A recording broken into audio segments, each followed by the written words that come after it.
सनातन को खत्म कर देना चाहिए। ये बयान आते ही सियासत में फिर मच गया है बवाल। तमिलनाडु की राजनीति से उठी ये चिंगारी अब पूरे देश में बहस का तूफान बन चुकी है। डीएमके विधायक और तमिलनाडु के डिप्टी सीएम उदयनिधि स्टालिन के इस बयान ने एक बार फिर धर्म, राजनीति और संविधान के बीच खड़ी उस रेखा को चर्चा के केंद्र में ला दिया है। क्या ये सिर्फ एक राजनीतिक बयान है या फिर देश की आस्था पर सीधा प्रहार? और क्यों इस बयान के बाद बीजेपी ने भी तीखा हमला बोला? नमस्कार, मैं शुभांशी त्रिपाठी और आप देख रहे हैं जन एक्सप्रेस। आज की इस रिपोर्ट में हम आपको पूरी कहानी, विवाद और उसके राजनीतिक मायनों को विस्तार से बताएंगे। दरअसल तमिलनाडु विधानसभा में बोलते हुए डीएमके विधायक उदयनिधि स्टालिन ने सनातन धर्म को लेकर एक बार फिर विवादित टिप्पणी कर दी है। उन्होंने कहा कि सनातन एक ऐसी सोच है जो लोगों को बांटती है और इसे खत्म कर देना चाहिए।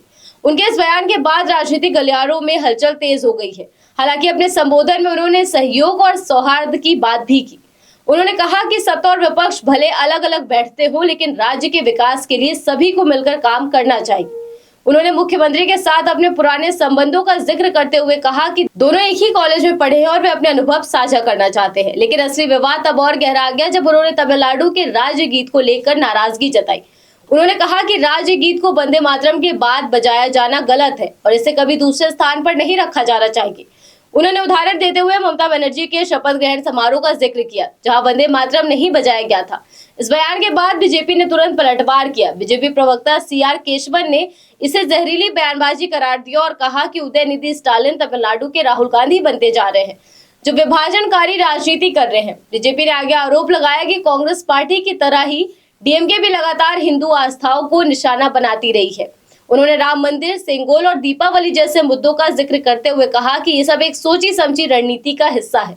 इस पूरे विवाद में न्यायपालिका का जिक्र भी सामने आया। इस साल मद्रास हाईकोर्ट की मुदेर बेंच एक मामले में टिप्पणी करते हुए कहा था कि उदयनिधि स्टालिन के बयान घृणास्पद भाषण की श्रेणी में आ सकते हैं। इस टिप्पणी के बाद भी उनका ये नया बयान सामने आया है, जिससे विवाद और गहरा गया है।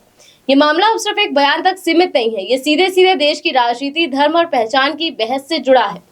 एक तरफ डीएमके इसे सामाजिक सुधार की सोच बताती है, वहीं बीजेपी इसे आस्था पर हमला मानती है।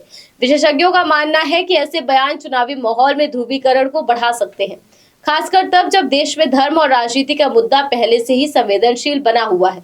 तो अब सवाल यही है कि क्या ये बयान अभिव्यक्ति की स्वतंत्रता है या फिर समाज को बांटने वाली राजनीति? क्या ऐसे बयान देश की एकता को प्रभावित करते हैं या फिर ये सिर्फ राजनीतिक रणनीति का हिस्सा है? फिलहाल इस खबर में बस इतना ही। देश दुनिया की ऐसी और तमाम खबरों को जानने के लिए आप देखते रहिए जन एक्सप्रेस। धन्यवाद।